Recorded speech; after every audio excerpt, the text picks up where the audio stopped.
Hi, good evening, Mike Short. This is Subhash Ghosh from Tech Tuesdays UK, and you've been part of this platform right from the time we launched this 3 years back. And it's good to have you back out here at today's panel. So if I may ask you, what are the three important learnings or takeaways from today's episode, which is on India as a leading tech destination? Well, first of all, it's great to be in Google headquarters here in London. Great venue.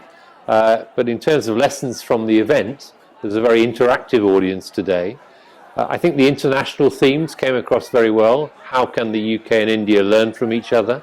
How can the digital tech capabilities of our nations give us benchmarks to learn from each other even better? But also, how can we collaborate better? Just as a parting note, anything specific on Tech Tuesdays UK, given that you've seen it evolving over the last 33, 34 episodes?